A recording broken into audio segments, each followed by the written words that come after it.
নমস্কার বন্ধুরা, আজকে তোমরা থাম্বনেল দেখে বুঝতে পেরেছো যে একটি ঘরোয়া পদ্ধতিতে কিভাবে গাছে সমস্ত রকমের রোগ পোকা দমন করা যায়। যেমন উচ্ছে গাছের পাতা হলুদ হয়ে যাচ্ছে।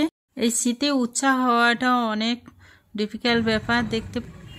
ব্রকলিতে পোকা না লাগার জন্য এবং গাঁদা গাছে পোকা লেগে যাচ্ছে, গাঁদা ফুল ঝরে পড়ছে, আম্রমুকুল ঝরে পড়ছে, কুল গাছে পোকা লেগে যাচ্ছে। সব কিছু সমাধান নিয়ে আজকে চলে এসেছি আপনাদের সামনে। এটা একটা ঘরোয়া পদ্ধতি, এতে সমস্ত কিছু ঘরের মধ্যেই থাকে।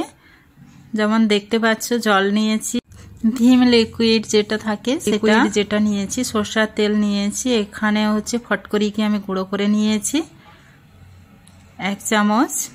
এটা 2 লিটার জলের জন্য আমি বানাচ্ছি। আর হলুদের গুঁড়ো অ্যান্টিসেপটিকের কাজ করবে এবং মাটির পিএইচ লেভেলও এতে অনেক ভালো থাকবে, গাছগুলো ফ্রেশ থাকবে। প্রথমে এর মধ্যে হলুদ গুঁড়ো দিয়ে ফটকরিটাকে ভালোভাবে মিশিয়ে নিয়েছি। এতে পরিমাণ মতো জল দিয়ে আগে গুলে নিতে হবে।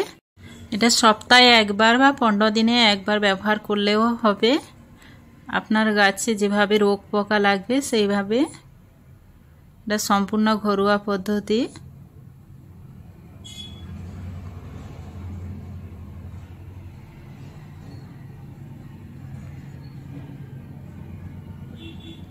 জলটা একটু কম লাগছে, এই জন্য একটু দিয়ে দিলাম।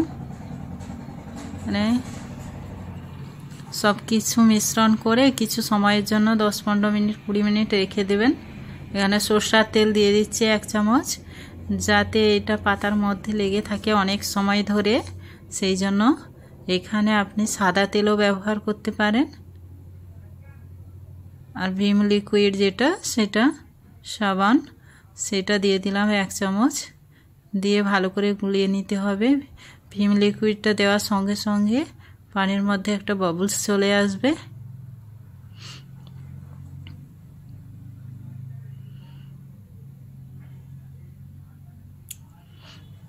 আর অয়েলটাও অনেকক্ষণ ধরে পাতার মধ্যে এই লিকুইডটাকে ধরে রাখতে সাহায্য করবে।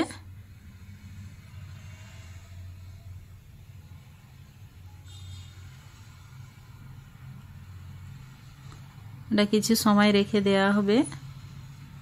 তারপরে এরকম একটা বড় জারের মধ্যে এই লিকুইডটাকে আমি 2 লিটার জলের মধ্যে দিব।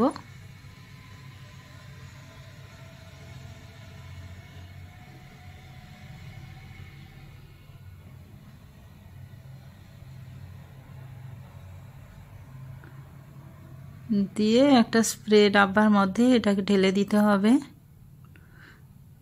2 লিটার জল এখানে রেডি করে নিয়েছি। দেখতে পাচ্ছ জলটা কত হালকা হবে।